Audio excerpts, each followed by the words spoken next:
दोस्तों नमस्कार। मैं नीलम कुमार सिंह। आज से पहले मैंने आपको बेरोजगारी के बारे में एक वीडियो दिया था। आज मैं बेरोजगारी से कैसे हमारे युवा और बेरोजगार युवक उससे निजात पा सकें, इसके बारे में मैं स्वरोजगार से संबंधित एमएसएमई, एसएसआई, लघु उद्योग, कुछ भी कह लें, उत्पादकता से संबंधित उद्योगों के बारे में बताना चाहूँगा। आज के एपिसोड में मैं केवल संक्षिप्त परिचय दूंगा, एमएसएमई क्या होती है।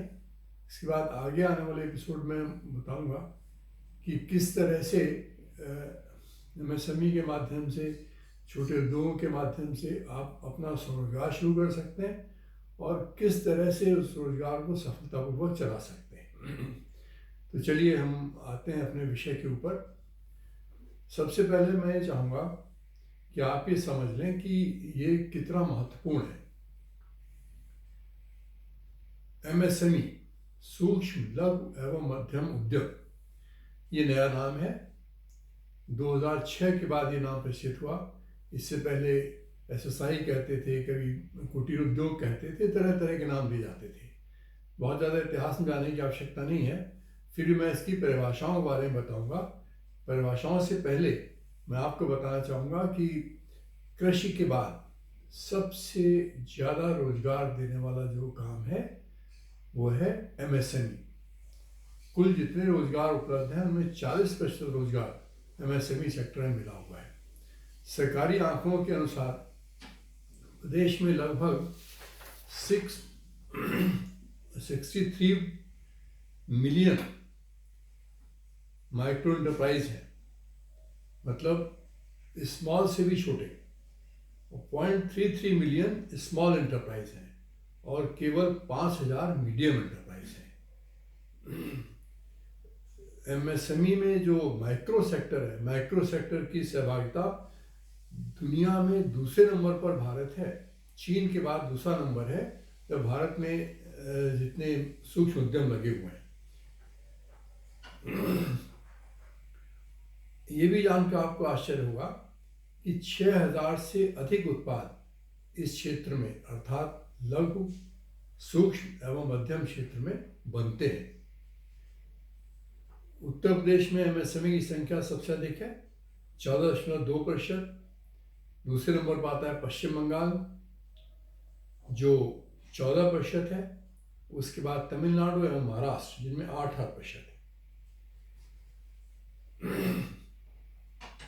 ये भी मैं आपको बताना चाहूँगा कि टोटल जितने उद्यम एमएसएमई क्षेत्र में लगे हुए हैं उसमें 94% उद्यम माइक्रो एंटरप्राइज के हैं, मतलब बहुत छोटे उद्यम जो हैं वो 94% हैं, 5% स्मॉल एंटरप्राइज हैं और 1% मीडियम एंटरप्राइज है। ये भी जानकर आपको अजीब लगेगा कि जीडीपी में जो कंट्रीब्यूशन है, जो सहभागिता है, वो 29% की है इस सेक्टर की। निर्यात भी 40% से अधिक इस सेक्टर के द्वारा किया जाता है। आप इसे समझ सकते हैं कि कितना महत्वपूर्ण क्षेत्र है। इस क्षेत्र की कुछ अपनी समस्याएं भी होती हैं, इनके बारे में आगे आने वाले एपिसोड में आपको बताऊंगा और उन समस्याओं से कैसे निजात पाया सकता है इसके बारे में मैं आपको बताना चाहूँगा। आज हम आपको ये बताना चाहते हैं कि इस क्षेत्र की परिभाषा क्या है और ये क्षेत्र कहाँ से प्रारंभ हुआ। सबसे पहले हमें उत्पादन के संबंध में जो हमने महसूस किया कि इसकी आवश्यकता है, वो ब्रिटिश काल में 1920 में ये सोचा गया कि हम उद्यम के माध्यम से अपनी आर्थिक गतिविधि बढ़ा सकते हैं। और सबसे पहले इस बारे में कांग्रेस शासन तो उस समय नहीं था, कांग्रेस स्वतंत्रता के लिए लड़ रही थी। स्वतंत्रता के प्राप्ति के लिए ये महसूस किया गया कि हम उद्यम पर भी ध्यान दें, अर्थात उद्योग पर ध्यान दें, उत्पादकता पर ध्यान दें। 1920 में इसका प्रारंभ किया गया। 1922 में इसमें कुछ परिवर्तन किए गए और 1950 में हमारी जो फॉर्मल, औपचारिक जो परिभाषाएं वो दी गई। 1950 में केवल एक ही क्षेत्र था, स्मॉल स्केल इंडस्ट्रीज। इसकी परिभाषा के अनुसार जिसमें अधिकतम स्थायी निवेश में भूमि, भवन, मशीनरी सब शामिल था, तक जिसमें निवेश हो उसको लघु उद्योग कहते थे, एसएसआई कहते थे, स्मॉल स्केल इंडस्ट्री कहते थे। लेकिन इसमें एक चीज जुड़ी हुई थी, वो थी एम्प्लॉयमेंट। पावर इस्तेमाल करने के साथ 50 अगर इसमें रोजगार प्राप्त लोग हैं तो एसएसआई माना जाता था, और बिना पावर के 100 लोग तक एसएसआई या स्मॉल स्केल नहीं माना जाता था।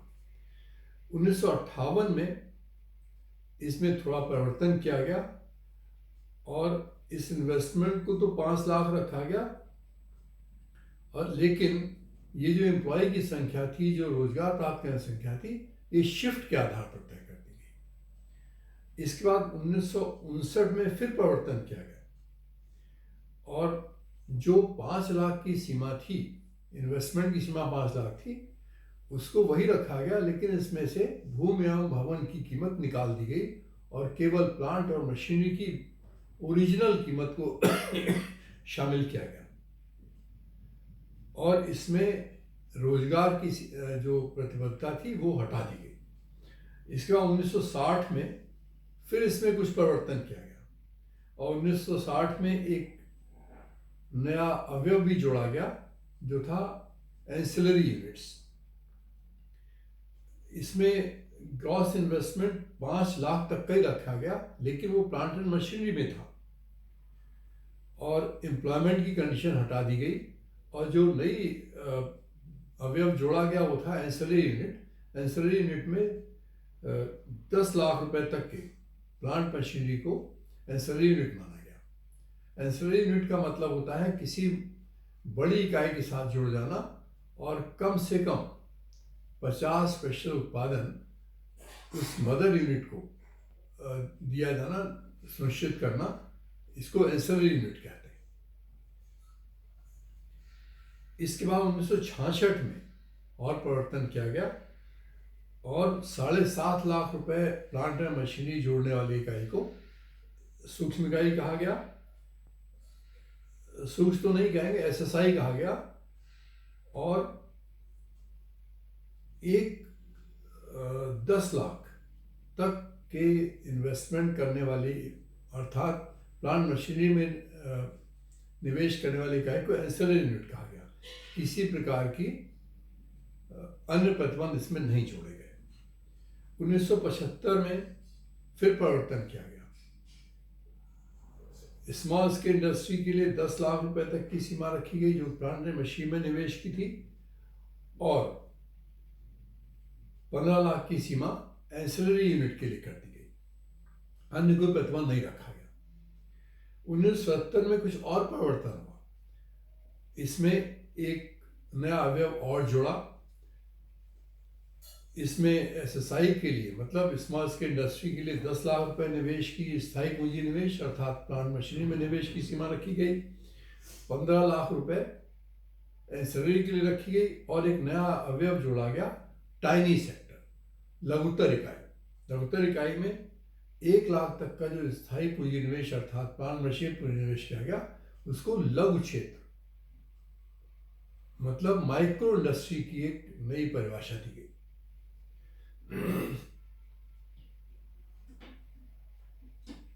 इसमें एक अवयव और जोड़ा गया जो कंडीशन लगाएगी, वो थी लोकेशन की सीमा, स्थान की सीमा। 50,000 जनसंख्या वाले क्षेत्र में जो इकाई लगती थी उसको एसएसआई, लघु उद्योग अर्थात टाइनी सेक्टर कहा जाता था।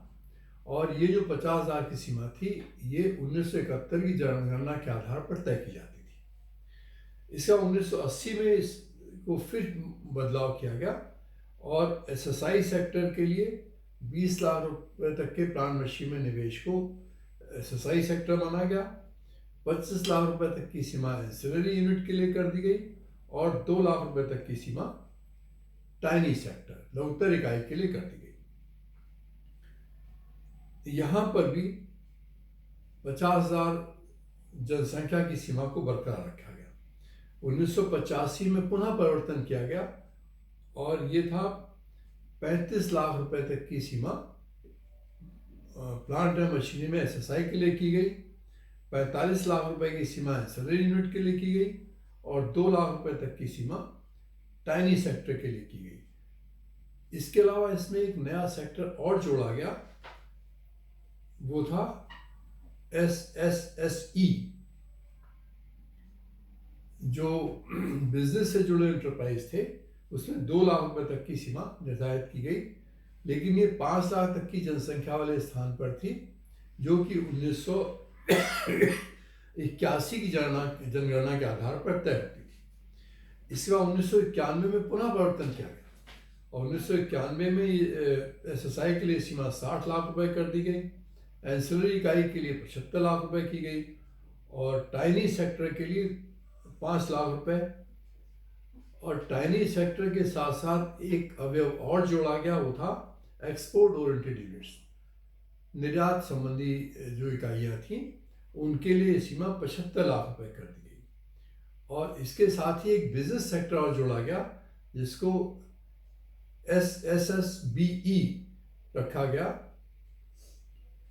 इसकी कोई भी सीमा स्थान की नहीं रखी गई, अर्थात ये इकाई कहीं भी लगनी थी तो अगर पूंजी निवेश की सीमा के अंदर है तो उसी हिसाब से उसका कैटेगराइजेशन, उसका वर्गीकरण किया गया।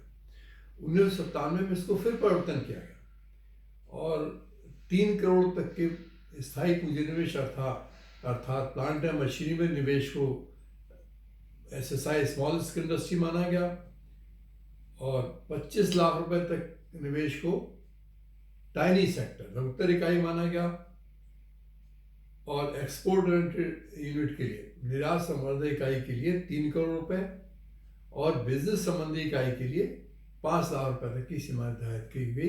अन्य कोई इसमें प्रतिबंध नहीं रखा गया। 1999 में इसमें पुनः परिवर्तन किया गया।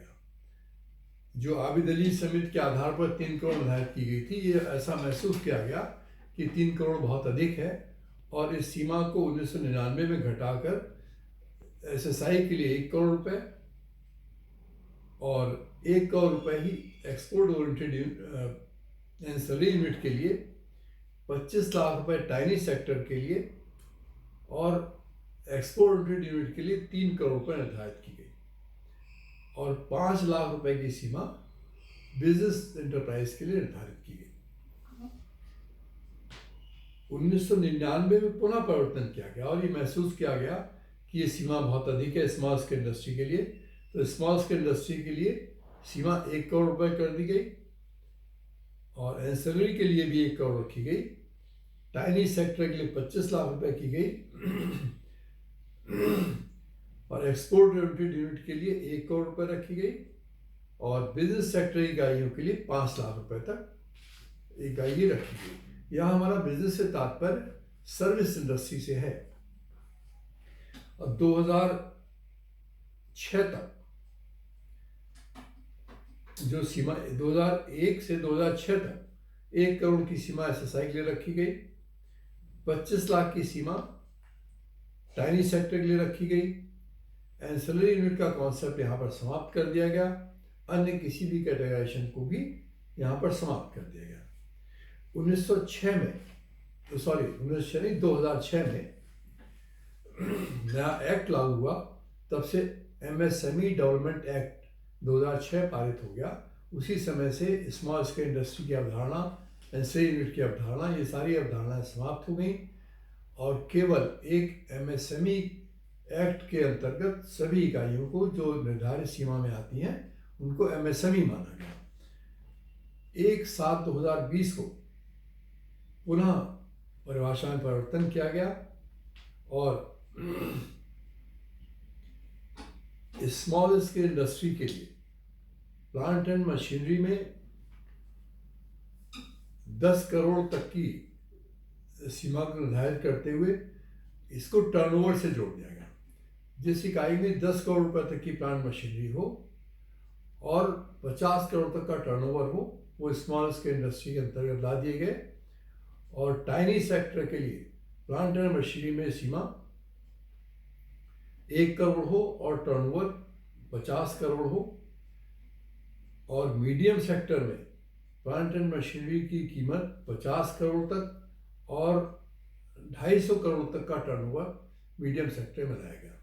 व्यक्तिगत तौर पर मैं इस बात से सहमत नहीं हूँ कि इतनी बड़ी सीमा को एमएसएमई निर्धारित किया जाए, लेकिन शासन का जो निर्णय है उसके बारे में मैं आपको बता रहा हूँ। यहाँ पर मैं आपको पहले बता चुका हूँ कि कितना महत्वपूर्ण है ये सेक्टर, और इस सेक्टर में अगर बेरोजगार आगे आए तो स्वयं भी अच्छे से रोजगार प्राप्त कर सकते हैं। सरकार ने विभिन्न सुविधाएं भी दे रखी हैं, उन सुविधाओं के बारे में और अन्य चीज़ों के बारे में, कैसे इनको लगाया जाए, क्या क्या स्टेप्स लेने चाहिए, बारे में आपको अगले एपिसोड में बताऊंगा। क्योंकि मैं चाहता हूं बहुत इतना बड़ा एपिसोड भी ना हो कि लोगों को सुनने में तकलीफ हो और समय न निकाल पाए, तो आज मैं अपनी बात यहीं पर समाप्त करता हूं और सभी युवाओं को आज का एपिसोड में समर्पित कर रहा हूं।